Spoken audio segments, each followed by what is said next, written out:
Hello दोस्तों, नमस्कार, आदाब, सत श्री अकाल सभी को। जीएस इनकोड में आपका हार्दिक स्वागत और अभिनंदन करते हैं। हम बात करेंगे एनआईएस डीलर को लेकर बड़ी अपडेट क्या है। जैसा कि आपको बता दें, 6 अगस्त की सुनवाई टलने के बाद तरह तरह की बातें हो रही हैं। कहीं ना कहीं देखेंगे कि रिव्यू पिटीशन ऐसा हो गया, रिव्यू पिटीशन में ऐसा हो गया, कुछ नहीं होने वाला है। लेकिन आपको बता दें, ऐसा कुछ नहीं है। वो सुप्रीम कोर्ट में कुछ जो जज थे, जो इसमें जज की सुनवाई होनी थी, उसमें कुछ कथित कारण की वजह से ऐसा हुआ है। आप देखेंगे बहुत सारे लोग इसका ट्वीट भी किए हैं और बताएं कि देखिए, कोई डरने की बात नहीं है। सुप्रीम कोर्ट में जो नई डेट लगेगी उसमें रिव्यू पिटीशन की सुनवाई होगी। यह है आदर्श कुमार श्रीवास्तव जी, इनका लाइव वीडियो भी दिखा होगा। रिव्यू पिटीशन की सुनवाई कल यानी 6 अगस्त को नहीं होगी। हमारा केस जिस कोर्ट में लगना था वह कोर्ट सीजीआई के बैठक में है। हमारी पूरी तैयारी हो चुकी है। आपके सहयोग से धन्यवाद। वार्प के द्वारा किया गया सहयोग नेक्स्ट डेट में काम आएगा। हम लड़ेंगे और हम जीतेंगे। मतलब उन्होंने सुप्रीम कोर्ट का जो कल डेट चेंज होने का, उसके बाद रजनीकांत तिवारी जी भी हैं। उन्होंने क्या कहा, बहुत जल्द देश भर में एनआईएस डिलीट को खुशखबरी देने जा रहे हैं। हमारा इंटरनल प्रयास सफल होने की ओर तेज़ी से अग्रसर है।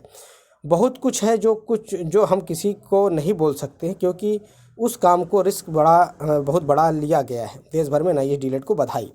तो कहीं ना कहीं देखेंगे इस बात को लेके हमारे किशोर कुमार भारती जी ने भी इसको ट्वीट किया है और साथ साथ उन्होंने विश्वनाथ जी का ट्वीट भी किया है कि बहुत जल्द ही एनआईएस डिलीट वालों को खुशखबरी मिलने वाली है। चलिए भाई, कम से कम कहीं ना कहीं से एक अच्छा प्रयास है, एक अच्छा प्रयास हमको देखने को मिल रहा कि भाई एनआईएस डिलीट के परिप्रेक्ष्य में कुछ चीज़ें अच्छी होती हुई दिख रही हैं।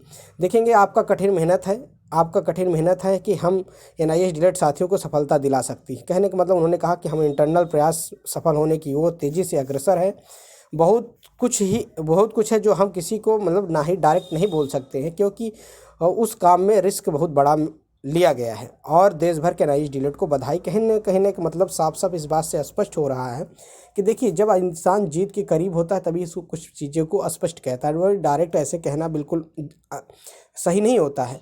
तो कहीं ना कहीं आप देखेंगे रिव्यू पिटीशन के और ट्रांसफर सब कुछ एक्सेप्ट हुआ है। सुनवाई होगी और हो सकता है सारी चीज़ें एनआईएस डिलीट के परिप्रेक्ष्य में, और एनसीटी और जो भारत सरकार से भी वो भेजा गया है कि भाई आप इसके पक्ष में जवाब दीजिए, क्या कहना है, किस आधार पर मतलब कैसे इनवैलिड किया गया 18 महीने का जो 2 साल के बराबर कैसे है, क्यों नहीं किया जा रहा। तो ये सारी चीज़ें अब स्पष्ट होंगी।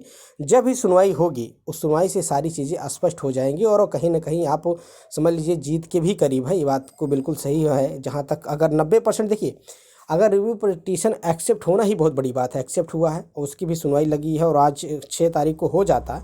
लेकिन क्या कारण था भाई, देखिए, वो चीफ जस्टिस ऑफ इंडिया की बैठक में जो जज थे वो चले गए। उनका कुछ और मैटर था। आप देखिए, इसमें आरक्षण का मुद्दा था, बहुत सारी मुद्दे थे, उसमें उन लोग का डिस्कशन चल रहा है। तो वो सुप्रीम कोर्ट का अलग मैटर, इसको लेके बहुत घबराने की बात नहीं है।